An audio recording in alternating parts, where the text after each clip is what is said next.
நமக்கு நன்றி செலுத்துகிறோம். சர்வ வல்லமுள்ள கர்த்தாவே, இந்த வேளையிலும் உடைய வார்த்தைக்காக ஆண்டவரே இடத்திலே நாங்கள் ஜெபிக்கிறோம். கர்த்தாவே ஆண்டவரே உடைய வார்த்தையை நீர் எங்களுக்கு பகிர்ந்து தரும்படியாக ஜெபிக்கிறோம். ஆண்டவரே உடைய வார்த்தையை ஒவ்வொரு உள்ளங்களையும் ஆண்டவரை தொடும்படியாக ஜெபிக்கிறேன் ராஜா. ஒவ்வொருத்தரோடும் பேசும்படியாக ஜெபிக்கிறேன் ராஜா. ஆண்டவரே உடைய வார்த்தையில் இருக்கிற வல்லமையை நாங்கள் என்னுடைய வாழ்க்கையிலே கண்டுகொள்ள நீர் கிருபை செய்கிறார். ஆண்டவரை நான் அல்ல, என்னுடைய சுயமல்ல, நீர் பேச வேண்டும் என்று சொல்லி ஜெபிக்கிறேன். இயேசுவின் வல்லமுள்ள நாமத்தினாலே ஜெபம் பண்ணியிருக்கிற பிதாவே, ஆமென். ஹல்லேலூயா. ஹல்லேலூயா. முதலாவது இன்றைக்கு கர்த்தர் உன்னை மேன்மையாக வைப்பார். இதுதான் சபைக்கு கொடுத்ததான வாக்குத்தத்தம். கர்த்தர் உன்னை மேன்மையாக வைப்பார். இந்த வார்த்தையை குறித்து நாங்கள் இன்றைக்கு கொஞ்சம் பார்க்க போகிறோம். வருஷத்துல நாங்கள் எங்களுக்கு ஆண்டவர் அதாவது சபைக்கு தந்த ஒரு வாக்குத்தத்தத்தை வைத்து நாங்கள் அந்த தேவ வார்த்தைகளை நாங்கள் ஆராய்ந்து அறிகிறது உண்மையாகவே நல்ல ஒரு காரியம். ஆண்டவர் அதில் என்னத்தை எங்களுக்கு விளங்கப்படுத்த போகிறார், என்னத்தை சொல்ல இருக்கிறார் என்று சொல்லி நாங்கள் ஆவலோடு கூட தேவனுடைய வார்த்தைக்கு செவி சாய்ப்போம். ஆமென். தேவனுக்கு மகிமை உண்டாவதாக. இந்த வார்த்தையை குறித்து நாங்கள் பார்ப்போமா இருந்தால், இந்த வார்த்தை எழுதப்பட்டிருக்கிறது உபாகமம் 28வது அதிகாரத்திலே 1வது வசனத்திலே இந்த வார்த்தை இப்படியாக எழுதப்பட்டிருக்கிறது. அதில் தொடக்கத்தில் நாங்கள் வாசிப்போம் என்றால் முழுவதாக அந்த வசனத்தை வாசிங்கள். முதலாவது வசனத்தை 28 இன்று நான் உனக்கு விதிக்கிற உன் தேவனாய கர்த்தருடைய கட்டளையின் படியெல்லாம் செய்ய நீ கவனமாய் இருக்கும் படிக்கு அவர் சத்தத்துக்கு உண்மையாய் செவி கொடுப்பாயானால் உன் தேவனாய கர்த்தர் பூமியில் உள்ள சகல ஜாதிகளிலும் உன்னை மேன்மையாக வைப்பார். ஆமென். ஹல்லேலூயா. ஹல்லேலூயா. எல்லாரும் கரங்களை உயர்த்தி ஹல்லேலூயா சொல்லுவோமா? ஹல்லேலூயா. தேவனுக்கு மகிமை உண்டாகட்டும். ஆமென். இந்த 28வது அதிகாரத்தை குறித்து நாங்கள் கொஞ்சம் பார்ப்போமா இருந்தால், இந்த 28வது அதிகாரம் உபாகமத்தில் சொல்லப்படுகிறது. அதுல தமிழ்ல நாங்க பார்ப்போமா இருந்தால் 68 வசனங்கள் அதிலே எழுதப்பட்டிருக்கிறது. 68 வசனம். 68 வசனத்துல முதலாவது வசனத்திலிருந்து 14வது வசனம் மட்டும் ஆசீர்வாதங்களை குறித்து எழுதப்பட்டிருக்கிறது. முதலாவது வசனத்திலிருந்து 14வது வசனம் மட்டும் ஆசீர்வாதங்களை குறித்து எழுதப்பட்டிருக்கிறது. அடுத்த 15லிருந்து 68 வசனம் மட்டும் சாபங்களை குறித்து எழுதப்பட்டிருக்கிறது. இந்த அதிகாரம் இப்படியாக பிரிக்கப்பட்டிருக்கிறது. இதுல நாங்க பார்ப்போம், அதாவது ஆசீர்வாதமும் சாபமும் ஆண்டவர் அந்த இடத்திலே அந்த வார்த்தை கூடாக எங்களோடு பேசுகிறார். டச்சில் நாங்கள் 69 வசனங்கள் உண்டு, தமிழில் 68 வசனங்கள். அதாவது ஆசீர்வாதம் முதல் 1லிருந்து 14 மட்டும் ஆசீர்வாதத்தை குறித்து சொல்லப்படுகிறது. இதில் நாங்கள் இன்றைக்கு பார்க்குறோம் முதலாவது வசனம். நாங்கள் பார்க்குறோம் முதலாவது வசனம். இந்த முதலாவது வசனத்திலே நாங்கள் இப்போ வாசிக்க கேட்டோம். என்னென்று சொல்லப்படுகிறது? இன்று நான் உனக்கு விதிக்கிற உன் தேவனாய கர்த்தருடைய கட்டளைகளின் படியெல்லாம் செய்ய கவனமாய் நீ கவனமாய் இருக்கும் படிக்கு அவர் சத்தத்துக்கு உண்மையாய் செவி கொடுப்பாயானால் நீ உண்மையாய் செவி கொடுப்பாயானால் உன் தேவனாய கர்த்தர் பூமியில் உள்ள சகல ஜாதிகளிலும் உன்னை மேன்மையாக வைப்பார். ஆமென். ஹல்லேலூயா. இன்று நான் உனக்கு விதிக்கிற உன் தேவனாகிய கர்த்தர். ஆண்டவர் எங்களுக்கு வசனத்தை கொடுக்கிறார், இந்த நாளிலே கொடுக்கிறார். இன்றைய நாளில் இப்ப நாங்கள் வாசித்து இந்த பைபிளை நாங்கள் முதல் எடுத்து நாங்கள் வாசிப்போமா இருந்தா இன்றைக்கு எங்களுக்கு கொடுக்கப்படுகிறதான ஒரு கட்டளையாக இருக்கிறது. இதை நாங்கள் கொஞ்சம் ஆழமாய் நாங்கள் பார்ப்போமா இருந்தால், நாங்கள் ஜாத்ரி ஆமத்துக்கு நாங்கள் கடந்து செல்வோம். ஜாத்ரி ஆமம் 15வது அதிகாரம் 26வது வசனம் என்ன சொல்லுகிறது என்று, நீ உன் தேவனாகிய கர்த்தரின் சத்தத்தை கவனமாய் கேட்டு அவர் பார்வைக்கு செம்மையானவைகளை செய்து அவர் கட்டளைகளுக்கு செவி கொடுத்து அவருடைய நியமங்களையும் யாவையும் கை கொண்டால் நான் எகிப்தியருக்கு வரப்பண்ணின வியாதி ஒன்றையும் உனக்கு வரப்பண்ணேன். நானே உன் பரிகாரியாகிய கர்த்தர். ஹல்லேலூயா.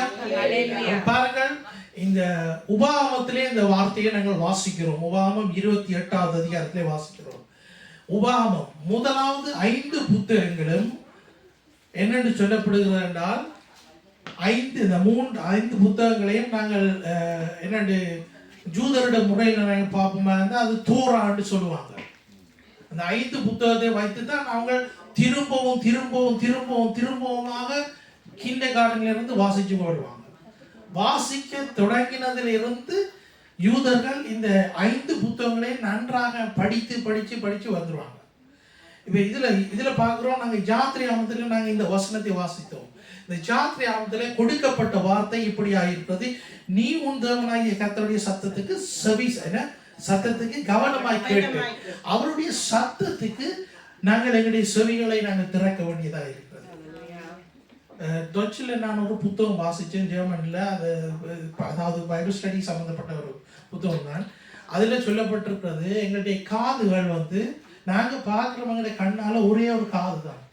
ஆனால் இந்த காதுக்கு பக்கத்தில் இன்னும், அதாவது ஒரு பக்கம் 4 காது வரைஞ்சிருக்கிறாங்க. அந்த இதில் அதில் என்னவென்றால், அந்த சத்தத்தை நான் என்ன நிலையில நான் கேட்கிறேன், அந்த சத்தம் என்ன நிலையில நான் கேட்கிறேன். நான் சத்தத்தை கேட்டுட்டு இதுக்குள்ளால விட்டுட்டு போறேன்னா, இந்த சத்தத்தை நான் உரிமையோடு நான் கேட்கிறேன்னா, இந்த சத்தம் யார் எனக்கு சொல்லுகிறார் என்ற உரிமையோடு நான் கேட்கிறேன்னா, ஒரு ஆவலோடு நான் இந்த சத்தத்தை கேட்கிறேன்னா, இந்த சத்தத்துக்கு கேட்டு அதன்படி நடக்கிறபடி நான் அதை கேட்கிறேனான்னு சொல்லி விளங்குதா?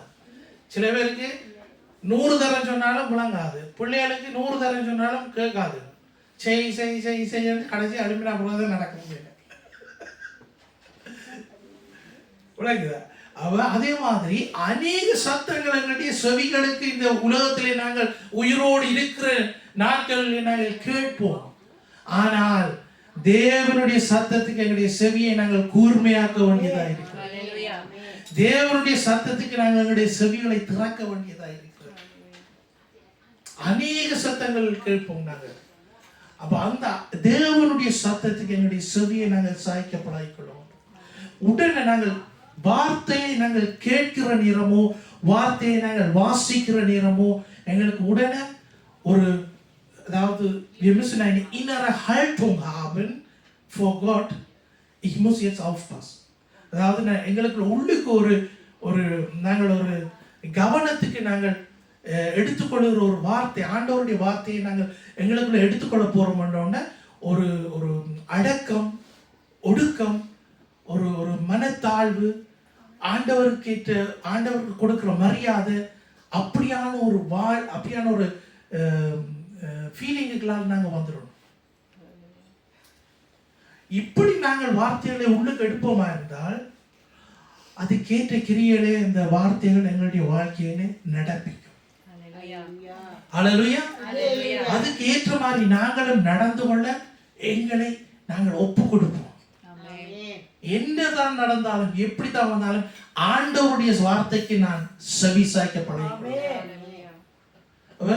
நீ உன் தேவனாகிய கர்த்தரின் சத்தத்தை கவனமாய் கேட்டு, கவனமாய் கேட்டு. நாங்க வாசிச்சுட்டு போகலாம், பாடமாக்கிட்டு போகலாம் வார்த்தைய. ஆனா கவனமாய் கேட்கிறது அதுல சொல்லப்படுகிறது. அதுல என்னன்னு சொல்லுவாங்க, ரெண்டு மார்க்க போட்டு கொஞ்சம் அதுக்கு ஒரு அட்டென்ஷன், கவனம். ஆண்டவருடைய வார்த்தை, அப்ப அவருடைய வார்த்தைகள் ஒவ்வொன்றும் உண்மையுள்ள வார்த்தைகளாக இருக்கிறது. ஆண்டவர் என்னோடு பேசுகிறார், உடனே நான் என்ன செய்யணும்? ஆயத்தப்படுத்த வேண்டும். என்னை ஆயத்தப்படுத்திக் கொள்ள வேண்டும். ஆயத்தப்படுத்தி ஆண்டவர் எனக்கு சொல்லுகிற காரியத்தை நான் செவி சாய்க்க வேண்டும். யாத்திராகமம் 23:22 இப்படியாக சொல்லுகிறது: நீ அவர் வாக்கை நன்றாய் கேட்டு நான் சொல்வதை எல்லாம் செய்வாயாகில் உன் சத்துருக்களுக்கு சத்துருவாயும் உன் விரோதிகளுக்கு விரோதிகளாயும் இருப்பீர்.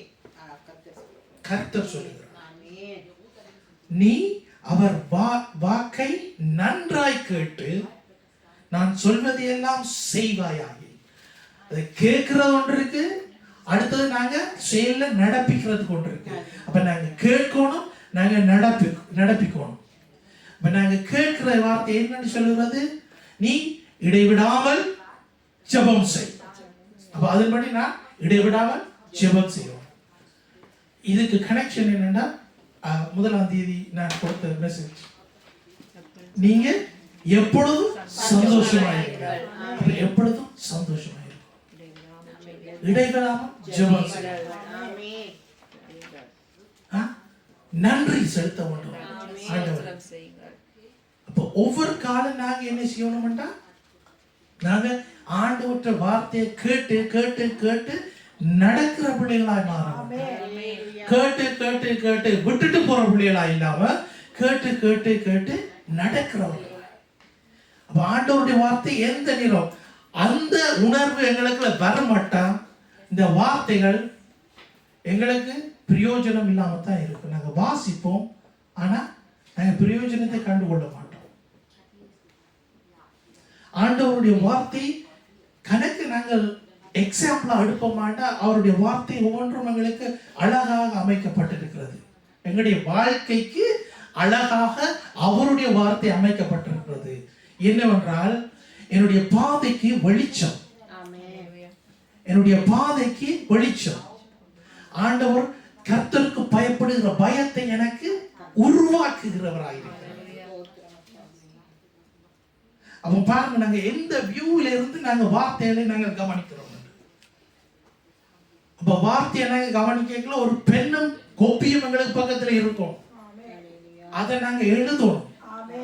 என்ன மாதிரி நாங்க படிச்சு கொள்ள வேண்டும், ஆண்டவருடைய வார்த்தையை நாங்க படிக்க எங்களுக்குள்ள எடுத்துக்கொள்ள வேண்டும் சொல்லி நாங்க படிக்கிறதுக்கு சொல்லி, அதாவது எப்படி படிக்கணும்னு சொல்லியே முறைகள் உண்டு.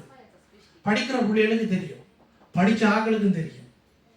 மனப்பாடம் செய்யறதை நாங்க என்ன செய்வோம்னா, அதை எடுத்து நாங்க ஒரு 10 தரம் திருப்பவும் வாசிப்போம் வாசிப்போம் வாசிப்போம். இது கண்ணை மூடிட்டு நாங்க அதை சொல்ல பழகுவோம். இது ஒரு முறை. அடுத்தது நாங்க என்ன செய்வோம்னா, அதை பார்த்து எழுதுவோம், காப்பி பண்ணுவோம். காப்பி பண்ண எங்களுக்கு அது மைண்ட்ல எங்களுக்கு அது எழுதப்படும். இன்னொரு ஆளை நாங்க வாசிக்க விட்டுட்டு நாங்க கேட்போம். இதுகளெல்லாம் என்ன மாதிரி நாங்க படிக்கிறோம். அடுத்தது நாங்க ஒரு 2-3 பேரா சேர்ந்து இருந்து ஆலோசிச்சு அதை எப்படி படிக்கலாம்னு சொல்லி, ஒரு ஆள் கேட்க ஒரு ஆள் விட கொடுக்குற மாதிரி எல்லாம் நாங்க படிப்போம். அப்ப இந்த இது நாங்க ஆண்டவருடைய வார்த்தைகளை நாங்க எப்படி எங்களுக்குள்ள எடுத்துக்கொள்ளுகிறதுக்கு ஒரு முறையாக அமைக்கப்பட்டிருக்கிறது. அதுல நன்மையான முறையை நாங்க தேடி எடுத்துக்கொண்டு அதன்படி நாங்க ஆண்டவருடைய வார்த்தையை இன்னும் கூட கற்றுக்கொள்ள வேண்டும். ஹல்லேலூயா. லேவியராகமம் புத்தகத்தை இந்த நோட் எழுதி கொடுங்க. லேவியராகமம் 26 3 13 வரை.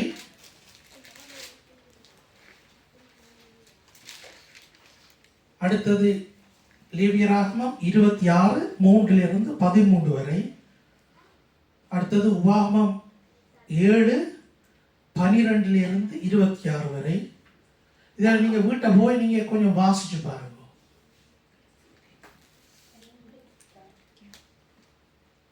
இதுல நீங்க ஒரு உதாரணத்துக்கு கொண்டு வாசிச்சு பார்ப்போம். நாங்க 26 வாசிச்சு பார்ப்போம். லேவியராகமம் 3வது அதிகாரம் 26வது அதிகாரம் 3வது வசனத்துல இருந்து வாசிங்க. நீங்கள் என் கட்டளையின்படி நடந்து என் கற்பனைகளை கைக்கொண்டு அவைகளின்படி செய்தால் நான் ஏற்ற காலத்தில் உங்களுக்கு மழை பெய்ய பண்ணுவேன்.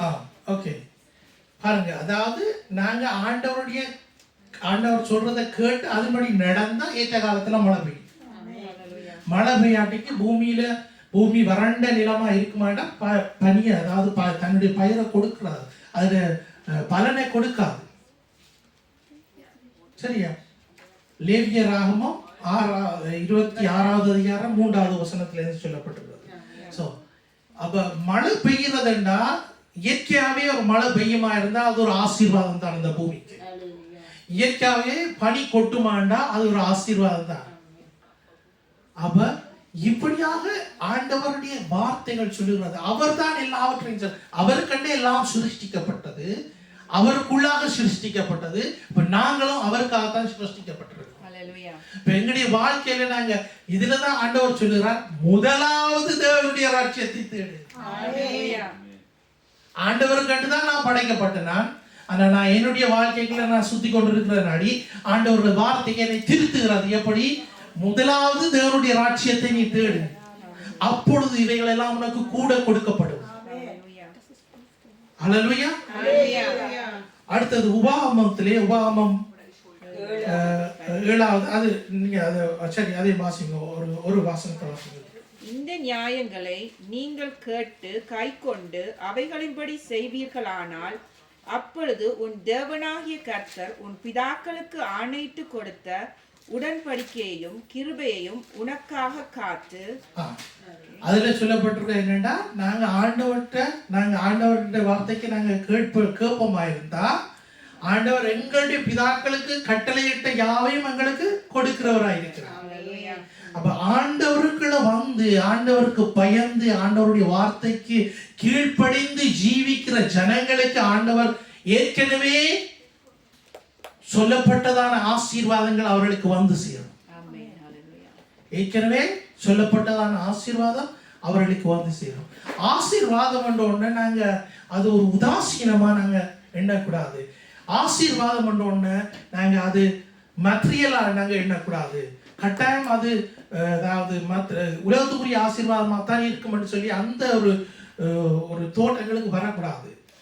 ஆசீர்வாதம் என்ற ஆவிக்குரிய ஆசீர்வாதம் ஆண்டவர் தான்.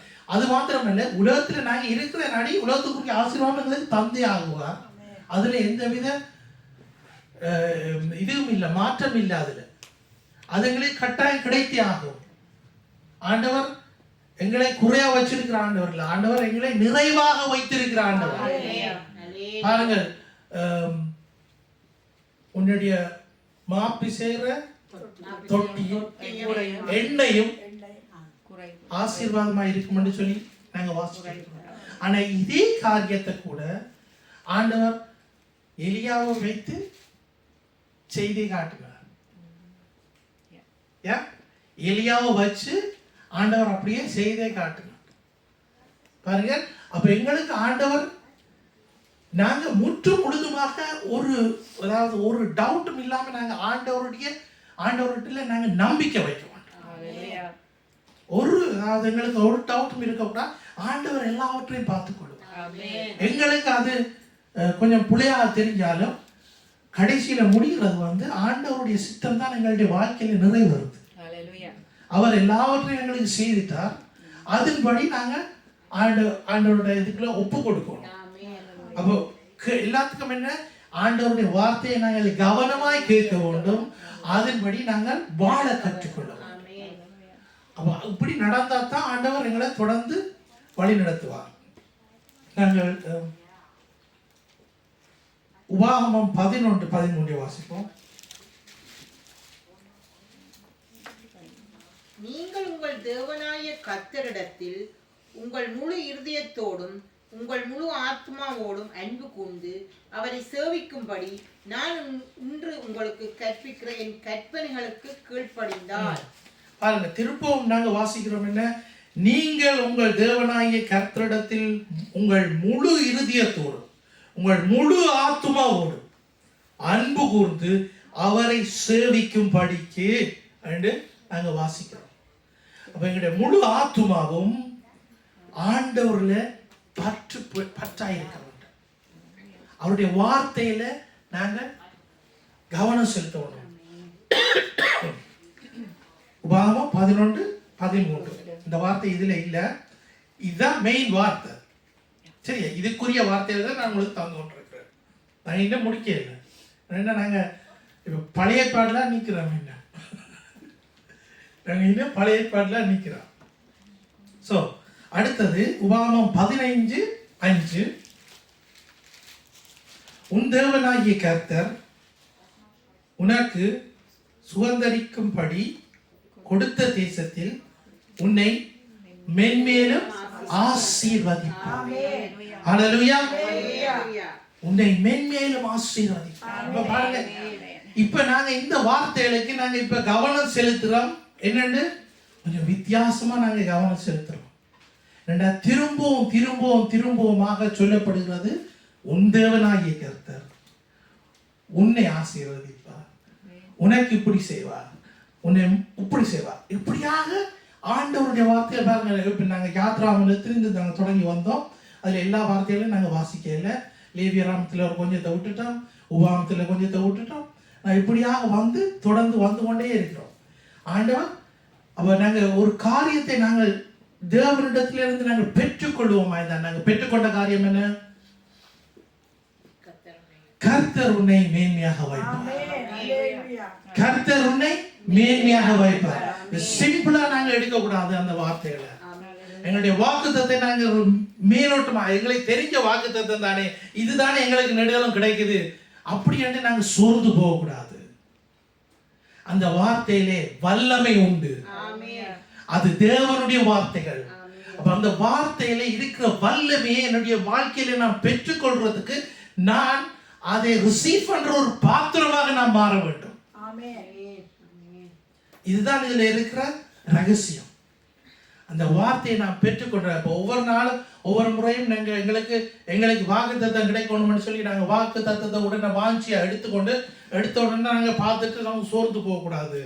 இதுதான் எங்களுக்கு திருப்பம் கிடைச்சிருக்கு, இப்படி கிடைச்சிருக்கேன், அப்படி கிடைச்சிருக்கேன். அந்த கொடுத்த வார்த்தையை நாங்க நல்ல மனதோடு நாங்க ஏற்றுக்கொள்ளணும். நல்ல ஒரு மனதோடு கூட நாங்க ஏற்றுக்கொள்ளணும். அதை நேசிக்க, அந்த வார்த்தையை நேசிக்க நாங்க கற்றுக்கொள்ளணும். அல்லேலூயா.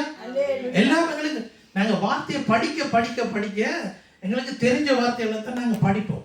ஆனா ஆண்டவர் அதுக்குள்ள இருந்து வெளிப்படுத்தல் இருக்குல்ல, அது வித்தியாசமா இருக்கும். அது வித்தியாசமா இருக்கும். இதுக்கு தான் சொல்லப்பட்டிருக்கிறது, தேனிலும் தேன் கூட்டில் இருந்து ஒழுகும் தெளி தேனிலும் மதுரமான அவருடைய வார்த்தைகள். அல்லேலூயா. தேவனுக்கு மகிமை உண்டாவதாக. நாங்கள் அடுத்ததாக நாங்கள் பார்ப்போம். எங்களுக்கு நல்லா பாடமான ஒரு இடம் 91வது சங்கீதத்துல 14வது வசனம் இப்படியாக சொல்லுகிறது, அவன் என்னிடத்தில் வாஞ்சியாய் இருக்கிறபடியினால் அவனை நான் விடுவிப்பேன், என் நாமத்தை அவன் அறிந்திருக்கிறபடியினால் அவனை உயர்ந்த அடைக்கலத்திலே வைப்பேன். அல்லேலூயா. அவனை உயர்ந்த, அப்ப எங்களை எல்லாம் ஆண்டவர் உயர்ந்த அடைக்கலத்தை வைக்கிறார். இப்படியான ஒரு ஆர்வத்தோடு கூட, இப்படியான ஒரு பார்வையோடு கூட நாங்க இந்த வார்த்தையை நான் வாசிக்கிறோமா, நாங்க கேட்டிருக்கிறோமா? அப்ப நாங்க இன்னும் நாங்க கற்றுக்கொள்வதற்கு நாங்க இருக்குது, நாங்க இன்னும் கற்றுக்கொள்வதற்கு இருக்கு. பாருங்க, ஆண்டவர் எங்களை உயர்ந்த அடைக்கலத்தை, நான் அவர்ல வாஞ்சியா இருக்கிறபடினால். நாங்க எல்லாரும் சொல்லுவோமா, நான் தேவனிடத்திலே வாஞ்சியா இருக்கிறபடினால் அவர் என்னை உயர்ந்த அடைக்கலத்திலே வைக்கிறார். அல்லேலூயா. தேவனுக்கு மகிமை உண்டாவது. அல்லேலூயா. ஸ்தோத்திரம். இப்படியாகத்தான் அடுத்த வசனம் சொல்கிறது, கர்த்தருக்கு பயப்படுதலே ஞானத்தின் ஆரம்பம், அவருடைய கற்பனையின்படி செய்கிற யாவருக்கும் நற்புத்தி உண்டு, அவர் புகழ்ச்சி என்றென்றைக்கும். 111வது சங்கீதம் 10வது வசனத்திலே எப்படியா சொல்லுகிறது? 111வது சங்கீதம் 10வது வசனம், அவருக்கு பயப்படுகிறதே ஞானத்தின் ஆரம்பம். பாருங்க, நாங்கள் ஆண்டவருக்கு பயப்படுகிற பயம் எங்களுக்குள்ளே வருமாட்டா. நாங்க இந்த வார்த்தைகளை நாங்க கேட்டு கேட்டு கேட்டு கேட்டு கேட்டு ஆண்டவர் எங்களை பதப்படுத்தி கொண்டே இருப்பார். அப்ப அந்த சரியா அந்த வசனம் எங்களுக்கு அந்தந்த நேரத்துல பேசுமாட்டா, அந்தந்த நேரத்துல எங்களுடைய ஆபத்துல எங்களுக்கு கரத்தை கொடுத்து எங்களை தூக்கி விட மாட்டா. நாங்கள் இந்த வார்த்தைகளை கேட்டுக்கொண்டே இருப்போம், ஆனா வார்த்தைகளை நாங்க கேட்டுக்கொண்டிருக்க மாட்டோம். சரியான காதால நாங்க கேட்க மாட்டோம். நாங்க கேட்டுக்கொண்டிருப்போம், அது எங்களுடைய காதுல தொனித்து கொண்டே இருக்கும். அது ஊசியாக எங்களுடைய உள்ளுக்கு எங்களுக்கு இறங்க மாட்டா. எங்களுக்கு அந்த பவர், அந்த வார்த்தையில இருக்க பவர் எங்களுக்கு வந்து சேராது. இதுக்குதான் சொல்றது, எந்த நேரம் இடைவிடாமல் ஆண்டவருடைய வார்த்தையை நாங்க கேட்கணும், வாசிக்கணும், தியானிக்கணும், அடுத்த ஸ்டெப்புக்கு நாங்க போகணும். அப்ப இப்படி கொஞ்சம் கொஞ்சமா நாங்க படிச்சு கொண்டு வரையில ஆண்டவர் எங்களுக்கு இன்னும் கூட விளக்கங்களை தருவார். இந்த விளக்கங்களை தர்றதுனால நாங்க அப்படியே இருக்கிற இல்ல, அடுத்தது ஆண்டவர் எங்களை பயன்படுத்துவார். ஆண்டவர் தானே எங்களை கூட்டிட்டு போவார். எங்கேயாவது அந்த இடத்துல யாராவது ஏதாவது ஒரு கேள்வியில கேட்பாங்க, அவளுக்கு சரியா வேதத்தில இருந்து விளக்கங்களை கொடுக்கிறதுக்கு ஆண்டவர் உங்களை ஆயத்தப்படுத்தி கொண்டே இருக்கிறார். ஹல்லேலூயா.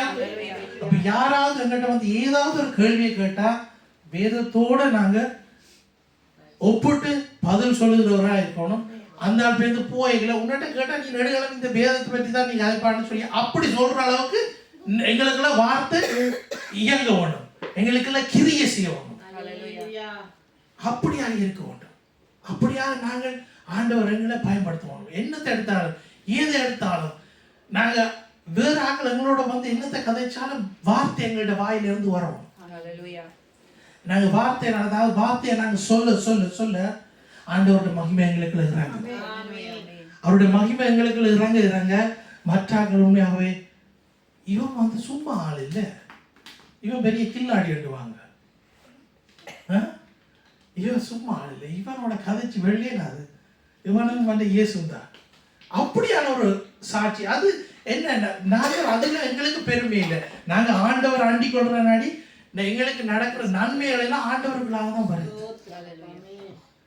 அப்ப எங்களோட கதைக்கிறாங்க எல்லாரும் என்ன செய்யணும்னா இவங்கிட்ட வார்த்தையை தான் இவன்.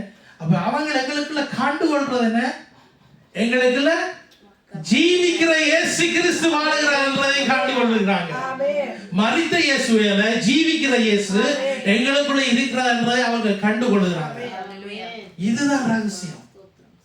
என்னடா அவர் என்னண்டு ஜோவான் எழுதப்பட்டிருப்பது, ஆதியிலே வார்த்தை இருந்தது, அந்த வார்த்தை தேவனிடத்தில் இருந்தது, அந்த வார்த்தை தேவனாய் இருந்தது. அந்த வார்த்தை தான் எங்களுக்குள்ள இருக்கு. ஆமென். தேவனுக்கு மகிமை உண்டாவதாக. ஹல்லேலூயா. சங்கீதத்திலே நாங்கள் பார்த்தோம், ஜோவான்ல நாங்கள் பார்ப்போம். ஜோவான் 15:14 என்ன சொல்லப்பட்டிருக்கு பார்ப்போம். நான் உங்களுக்கு கற்பிக்கிற யாவையும் நீங்கள் செய்வீர்களானால் என் சிநேகிதராய் இருப்பீர்கள். ஆமென். ஹல்லேலூயா. அப்ப பாருங்க, நாங்க ஆண்டவருடைய வார்த்தைகளுக்கு எடுத்து அதன்படி நாங்க நடக்கல. ஆண்டவர் என்ன சொல்லுகிறார், நாங்க சிநேகிதர், அவர் எங்களை சிநேகிதர் என்றார். ஆண்டவர் நாங்க இயேசு கிறிஸ்துவோட நாங்க எடுத்து வந்தோம், நாங்க பாவியா வந்தோம். இப்ப எங்களுக்கு என்ன பொசிஷன் கொடுக்கப்பட்டிருக்கிறது, நாங்க சிநேகிதர், நாங்க சிநேகிதராக இருக்கிறோம். அப்ப நாங்க சிநேகிதராக இருக்கிறோம்னா தேவனோடு நாங்க எந்த நேரம் இருக்கிறார்களாய்த்தான் இருப்போம். சிநேகிதர்கள் வீட்டில் அவைகள் தாங்க பிரிஞ்சு இருக்க மாட்டோம். எந்த நேரம் அவர்கள் என்ன செய்வாங்க, தாங்க சேர்ந்து ஏதாவது காரியங்களுக்கெல்லாம் இறங்குறதுக்கு தான் இருப்பாங்க. அப்படியாக இருப்போம். அப்ப ஆண்டவர் என்ன செய்வார், எங்களோட எந்த நேரமும் இடைப்படுகிறவராக இருப்பார். எங்களுக்குள்ள தேவனுடைய ஆவி எந்த நேரமும் இருக்கிறதாய் நாங்கள் மற்றவர்களுக்கு காணப்படுவார்னா நாங்க ஆவியானவர் நாங்கள் வழிநடத்தப்படுவோம். ஆவியானவர் எங்களுக்கு வந்துட்டு போற ஆவியானவர் இல்ல, எங்களுடைய ஆவியானவர் தினமும் எங்களோடு இருக்கிறாங்க. அவர் எங்களை வழிநடத்துகிற ஆவியானவர், அவர் எங்களை சத்தியத்திலே வழிநடத்துகிற ஆவியானவர். சத்தியத்தை அறிவீர்கள், சத்தியம் உங்களை விடுதலை ஆக்கும். இப்படியான ஒரு ஆண்டவர் எங்களுக்கு கொடுத்த இந்த வார்த்தை, கர்த்தர் உன்னை சகல பூமியில் உள்ள சகல ஜாதிகளிலும் மேன்மையாக. இதுக்கு இந்த வார்த்தை, இந்த முதலாவது வசனத்துக்கு ஏற்ற வார்த்தைகளை நாங்கள் இன்றைக்கு பார்த்தோம். இவ்வளவு வார்த்தைகளை பார்த்தோம். நாங்கள் இன்னொரு வார்த்தையை நாங்கள் பார்ப்போம் கடைசியாக. யாக்கோபு 2வது அதிகாரம் 10-11 வாசிங்க.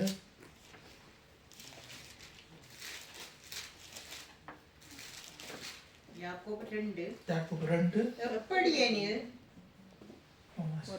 ஒருவன் நியாயப்பிரமாணம் முழுவதையும் கைக்கொண்டிருந்தும் ஒன்றிலே தவறினால் எல்லாவற்றிலும் குற்றவாளியா இருப்பான். ஏனென்றால் விபச்சாரம் செய்யாதிருப்பாயாக என்று சொன்னவர் கொலை செய்யாதிருப்பாயாக என்றும் சொன்னார். ஆதலால் நீ விபச்சாரம் செய்யாமல் இருந்தும் கொலை செய்தாயானால் நியாய பிரமாணத்தை மீறினவனானார். ஆமென். நியாய பிரமாணத்தை குறித்து பார்ப்போமா என்றால் அதுல கொடுக்கப்பட்ட அநேக 613 காரியங்கள் கொடுக்கப்பட்டிருக்கு. அவ்வளவுத்துக்கும் நாங்க பழைய காலத்துல ஆதியில இருந்தவர்கள் அவ்வளோத்தையும் கை கொள்றதுக்கு அவங்களே கஷ்டமா இருந்தோம். அதுல ஒன்றுல தவறுனா எல்லாத்துலயும் தவறுனதுதான். இப்படியாகத்தான் இதை நாங்கள் கொஞ்சம் ஒப்பிட்டு பார்ப்போமே இருந்தா ஆண்டவருடைய காரியத்துக்கு நாங்க அந்த அவ்வளவுக்கு நாங்க அந்த காலத்துல ஜீவிக்கல. ஆனா ஆண்டவர் எங்களை தன்னிடத்துல கொண்டிருக்கிறார். ஆண்டவருடைய வார்த்தைகளை நாங்க எங்களுக்குள்ள எடுத்துக்கொள்வோம். இயேசு கிறிஸ்துவை நாங்கள் சொந்த ரட்சகராக ஏற்றுக்கொண்டோம். அதன்படி நாங்கள் வாழ்ந்து வருகிறோம். அதன்படி வாழுகிற நாளில் ஆண்டவர் எங்களை திரும்பவுமாக நாங்கள் ஒவ்வொரு நாளும் ஆவியில நாங்கள் புதுப்பிக்கப்பட்டிருக்கிறோம். ஒவ்வொரு நாளும் வார்த்தையை கேட்கிறோம். ஒவ்வொரு நாளும் ஆண்டவர் எங்களை திரும்பவுமாக எங்களை சுத்தம், அதாவது பரிசுத்தப்படுத்தி கொண்டிருக்கிறார். அவருடைய ரத்தம் ஒவ்வொரு நாளும் நாங்கள் எடுத்துக்கொள்ளணும். ஒவ்வொரு நாளும் ஆண்டவருடைய வார்த்தைக்கு நாங்கள் செவி சாய்க்க வேண்டும். இப்படியாக நாங்கள் தொடர்ந்து நாங்கள் வாழ்ந்து வருவோம். ஹல்லேலூயா. இதுல பாருங்க, இதுல ஒரு வசனத்தை நாங்கள் பார்ப்போம். 28:7.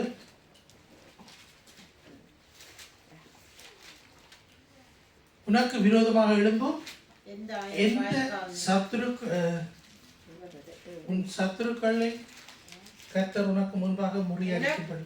உனக்கு விரோதமாய் எழும்பும் உன் சத்துருக்களை கர்த்தர் உனக்கு முன்பாக முறியடிக்கும்படி ஒப்பு கொடுப்பார். ஒரு வழியாய் உனக்கு எதிராக புறப்பட்டு வருவார்கள், 7 வழியாய் உனக்கு முன்பாக ஓடி போவார்கள். ஒரு வழியாய் உனக்கு எதிராக வருவார்கள், 7 வழியாக உனக்கு முன்பாக ஓடி போவார்கள். இதை குறித்து நாங்கள் கொஞ்சம் நாங்கள் பார்ப்போமே. தான் முதலாவது பார்த்தோம், முதலாவது வசனம். அதுல இருந்து 14வது வசனம் மட்டும் ஆசீர்வாதம் வந்திருக்கு. இந்த 7வது வசனம் வந்து நாங்கள் கொஞ்சம் கவனிப்போமா இருந்தால், நாங்கள் இந்த பூமியில வாழ்ந்து கொண்டிருக்கீங்களே, எங்களுக்கு யாராவது எங்களுக்கு எதிராக வந்தாலும் ஆனா ஆண்டவர் எங்களுக்கு முன்பாக நிற்கிறார்ன்றதை நாங்கள் அறிந்து ஒரு வழியாத்தான் எங்கிட்ட வருவாங்க. ஆனா ஆண்டவர் எங்களுக்குள்ள இருக்கிற அவங்க 7 வழியாக எங்களை விட்டு ஓடி போவாங்க. அப்ப நாங்க இந்த பூமியில இருக்கேக்கல, உயிரோடு இருக்கேக்கல, எங்களுக்கு அநேக துன்பங்கள் துயரங்கள் எல்லாம் வந்தாலும் ஆண்டவர் வெற்றி கொடி பிடிக்கிறவர். ஆண்டவர் என்னோட கூட இருக்கிறார். அவர் எனக்காக யுத்தம் பண்ணுகிறது. அவர் ஆண்டவர் இஸ்ரவேலுக்காக தனியே யுத்தம் பண்ணுறது, எனக்காக யுத்தம் பண்ணுகிறது. ஆமென். அப்படியாக நாங்கள் என்ன செய்யணும்? அந்த வார்த்தையில நாங்கள் கண்ணும் கருத்துமாக நாங்கள் இருக்க வேண்டும். தேவனுடைய வார்த்தைக்கு நாங்கள் செவி சாய்க்க வேண்டும். இதுல கடைசியாக இந்த வசனத்தை நாங்கள் வாசிப்போம். 17 எரேமியா 17 5:5 எழுதுங்க. மனுஷன் மேல் நம்பிக்கை வைத்து மாம்சமானதை தன் புயபலமாக்கி கொண்டு கர்த்தரை விட்டு விலகுகிற இருதயமுள்ள மனுஷன் சபிக்கப்பட்டவன் என்று கர்த்தர் சொல்லுகிறார். அவன் அந்தரவெளியில் கரளையாய் போன செடியை போலிருந்து நன்மை வருகிறதை காணாமல் வனாந்திரத்தின் வறட்சியான இடங்களிலும் குடியில்லாத உவர் நிலத்திலும் தங்குவான். கர்த்தர் மேல் நம்பிக்கை வைத்து கர்த்தரை தன் நம்பிக்கையாக கொண்டிருக்கிற மனுஷன் பாக்கியவான். ஆமென். ஹல்லேலூயா. நாங்க என்னத்துல ஆண்டவர் மேல, கர்த்தர் மேல நாங்க நம்பிக்கை வரணும். முதலாவது வசனத்தை நாங்க பார்ப்போமே இருந்தா, முதலாவது வசனம் சொல்றது மனுஷன் மேல நம்பிக்கையா இருந்து மாம்சத்தை தன் புய பலமாக கொண்டு சொல்லப்பட்டிருக்கிறது. அப்ப நாங்க இந்த பூமியில வாழைக்கல, எங்களுக்கு கணக்கு பேரை நாங்க சந்திப்போம். கணக்கு பேரை சந்திக்கல, அவங்களோட கதையே மாம்சத்துக்குரிய கதைகள் தான். அதை கட்டணும், இதை விழுத்தோணும், அங்க இதண்டோணும், இவ்வளவு சம்பாதிக்கணும், இப்படி செய்யணும், அப்படி செய்யணும். மாம்சத்துக்குரிய இச்சை, அதை வேண்டணும், இது வேண்டணும். பாருங்க, சும்மாவே நாங்க யாராவது ஒரு புதுசா ஒரு பொருளை வேண்டிட்டு அவங்க எங்களுக்கு காட்டினாங்கன்னா நாங்க அதுல எங்களை அறியாமலே எங்களுக்கு இப்படி ஒன்று இருந்தா நல்லா இருக்கும்னு சொல்லி, அது ஒரு இச்சை. எல்லாருக்கும் அப்படி இருக்கான்னு சொல்லி சில பேருக்கு அந்த ஃபீலிங் இருக்கும். அதுக்குள்ள நாங்க அப்படி எங்களை அறியாமல வந்துடும். கூடுதலா அந்த ஸ்மார்ட் போன் வந்த புதுசுல யங் ஆக்கள் எல்லாம் எவ்வளவு பைத்தியக்காரத்தனமா இந்த ஐபோனுக்காண்டி அவங்க போவாங்க. அது ஒரு மாசத்துக்கு ஒரு வீட்டுக்கு கட்டுற மீட்டர் அப்படி கொண்டு வந்து விட்டு இருக்குது இப்பத்திய ஜனங்களை. ஒரு மாசத்துக்கு கட்டுற மீட்டர் அதை கொண்டே ஒரு மொபைல் போனு கொடுத்துட்டு நிற்கிறாங்க. அந்த இப்படியா உலக போய் கொண்டிருக்கு. இது கடைசியில்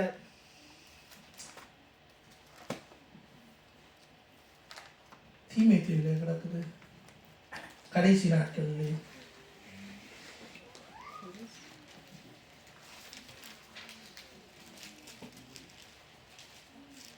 யா 2 தீமோத்தேயு 3 மேலும் கடைசி நாட்களில் 2 தீமோத்தேயு 3வது அதிகாரம் 1 வாசிங்க. மேலும் கடைசி நாட்களில் கொடிய காலங்கள் வருமென்று அறிவாயாக. எப்படியெனில் மனுஷர்கள் தற்பிரியராயும் பணப்பிரியராயும் வீம்புக்காரராயும் அகந்தை உள்ளவர்களாயும் தூஷிக்கிறவர்களாயும் தாய் தகப்பன்மாருக்கு கீழ்ப்படியாதவர்களாயும் நன்றி அறியாதவர்களாயும் பரிசுத்தம் இல்லாதவர்களாயும் சுபாவ அன்பு இல்லாதவர்களாயும் இணங்காதவர்களாயும் அவதூறு செய்கிறவர்களாயும் இச்சை அடக்கம் இல்லாதவர்களாயும் கொடுமை உள்ளவர்களாயும் நல்லோரை பகைக்கிறவர்களாயும் துரோகிகளாயும் துணிகரம் உள்ளவர்களாயும் இருமாப்புள்ளவர்களாயும் தேவ பிரியராயிராமல் சுகபோக பிரியராயும் தேவ பக்தியின் வேஷத்தை தரித்து அதன் பலனை மறுதலிக்கிறவர்களாயும் இருப்பார்கள்.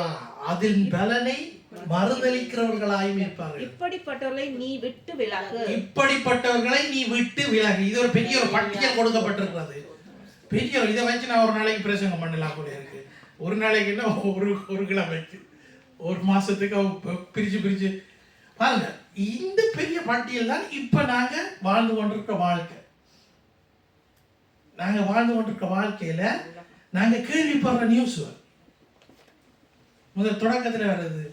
இனி அதுல நீங்க சில காரியங்களை நீங்க வாசிக்க நீங்க உங்களுக்கு சில ஞாபகத்துக்கு வந்திருக்கும். பணப்பிரியராயும் தாய் தகப்பனுக்கு கீழ்ப்படியாதவர்களாயும் இப்படியெல்லாம் இருக்கு. ஆனா ஆண்டவருடைய வார்த்தைக்கு கீழ்ப்படிய வேண்டும். ஆண்டவருடைய வார்த்தைக்கு நாங்கள் கீழ்ப்படிந்து அதன்படி நாங்கள் செய்ய கற்றுக்கொள்ளுவோமா இருந்தால் நாங்கள் இந்த இதுகளுக்கெல்லாம் நாங்கள் இடம் கொடுக்காம, மனுஷருடைய காரியங்களுக்கு இடம் கொடுக்காம தேவனுடைய காரியத்துக்கு நாங்கள் இடம் கொடுப்போம். அப்ப தேவனுடைய காரியத்துக்கு இடம் கொடுக்கல நாங்களும் கூட அடங்கி தாய் தகப்பனுக்கு அடங்கி கீழ்ப்படிந்து நாங்கள் வாழ ஆண்டவர் எங்களுக்கு வழியை தருவார். ஹல்லேலூயா. கணக்கு இதுல வாசிச்சோண்டே கணக்கு வசனங்கள் கிடைச்சிருக்குது. ஆனா இப்படிதான் இருக்கும். கணக்கு வசனங்கள் வர இது இவ்வளவு வசனத்துல ஏதோ ஒரு வசனம் யாராவது ஒருவரோட பேசியிருக்கு. ஆனா ஆண்டவர் நாங்க பார்த்தோம். இதுல முக்கியமா நாங்க பார்த்தது என்னன்னா முதலாவது வசனம் என்ன 28ல நாங்க முதலாவது வசனத்தை தான் நாங்க பார்த்தோம். இந்த முதலாவது வசனத்துக்குள்ளே இவளை எல்லாம் நாங்கள் கொஞ்சம் அடுத்ததாவது தொடக்கத்துல இருந்து இன்னும் கணக்கு வசனங்கள் இருக்குது. ஆனா நான் எடுத்து உங்களுக்கு தந்த இவ்வளவுதான். ஆனா இதுக்குள்ளே நாங்க கணக்க கற்றுக்கொள்ளலாம். நான் உனக்கு விதிக்கிற உன் தேவனாய கர்த்தருடைய கட்டளையின்படி எல்லாம் நீ செய்ய கவனமாயிருந்து அவருடைய சத்தத்துக்கு உண்மையாய் செவி கொடுப்பாயானால் உன் தேவனாய கர்த்தர் பூமியில் உள்ள சகல ஜாதிகளும் உன்னை மேன்மையாக வைப்பார். அப்ப இவ்வளவுக்குள்ளே மடங்கி இருக்கு என்னன்னா ஆண்டவருடைய சத்தத்துக்கு நான் செவி சாய்க்கிறேன். இவ்வளவு காலம் செவி சாய்ச்ச மாதிரி இல்ல, கொஞ்சம் வித்தியாசமா நாங்க செவி சாய்க்கணும். என்னன்னு உணர்வோட ஒரு பணிவோட ஆண்டவர் என்னத்தை சொல்லுகிறாரு ஒரு கேள்வியோட எப்படி நான் நடக்கணும் சொன்ன ஒரு ஆர்வத்தோட நான் ஆண்டவருடைய வசனத்துக்கு செவி சாய்க்கிறோம். ஹல்லேலூயா. தேவனுக்கு மகிமை உண்டாவதாக. நாங்கள் எழும்பி நின்று ஆண்டவர் தந்த வார்த்தைகளுக்காக நாங்கள் தேவனை ஸ்தோத்திரித்து அவருக்கு நன்றி செலுத்துவோம். ஸ்தோத்திரம் ஆண்டவரே, உம்மை ஸ்தோத்திரிக்கிறோம், துதிக்கிறோம் ராஜா. சர்வ வல்லவரே, உமக்கு நன்றி செலுத்துகிறோம். பரிசுத்தரே, உம்மை ஸ்தோத்திரிக்கிறோம், துதிக்கிறோம் ராஜா. தேவாதி தேவனே, கர்த்தாதி கர்த்தாவே, உமக்கு நன்றி செலுத்துகிறோம். ஆண்டவரே, உம்முடைய வார்த்தைக்காக நன்றி. வார்த்தையை தந்து எங்களுடைய பசியை அடக்கினதுக்காக நன்றி செலுத்துகிறோம். கர்த்தாவே, உம்முடைய கரத்திலே எங்களை முற்று முழுதுமாக ஒப்புக் கொடுக்கிறோம். மனுஷன் அப்பத்தினால் மாத்திரமல்ல, தேவனுடைய வாயிலிருந்து புறப்படுகிற ஒவ்வொரு வார்த்தையினாலும் பிழைப்பான் என்றது எங்களுடைய வாழ்க்கையிலே நிறைவேற ஆண்டவரே, அதுக்கேற்ற ஒரு தாகத்தை ஆண்டவரே, அதுக்கேற்ற ஒரு பசியை ஆண்டவருடைய வார்த்தையை ஆண்டவரை உட்கொள்ளுகிறதுக்கான ஒரு வழியை நீர் எங்களுக்கு ஆண்டவரை ஏற்படுத்தி தந்ததுக்காக நன்றி சொல்கிறேன். தகப்பனே, ஒவ்வொரு கேட்ட உள்ளங்களிலும் ஆண்டவருடைய வார்த்தைகள் பேசினதுக்காக நன்றி. ஆண்டவரை, உடைய வார்த்தைகள் ஒவ்வொருத்தருக்குள் மகிமையை ஆண்டவரை கொண்டு வரட்டும் சுவாமி. அபிஷேகத்தை கொண்டு வரட்டும் ராஜா. பிரசன்னத்தை கொண்டு வரட்டும் ஆண்டவரை. இவர்கள் போகிற இடமெல்லாம் சந்தோஷம், சமாதானம் இவர்களை தொடரும்படியாக ஜெபிக்கிறேன் ராஜா. ஆண்டவரை, கூட இருந்து வழி நடத்தும் ஆண்டவரை. பிள்ளைகளோடு கூட இருந்தாலும் சுவாமி ஆண்டவரை, உடைய சமூகம் அவர்களோடு எந்த நேரமும் போகட்டும் சுவாமி. கர்த்தாவே, உடைய கரத்தில் எல்லாவற்றையும் ஒப்பு கொடுத்து இயேசுவின் நாமத்தினாலே ஜெபம் பண்ணி நிற்கிறேன் பிதாவே. ஆமென், ஆமென்.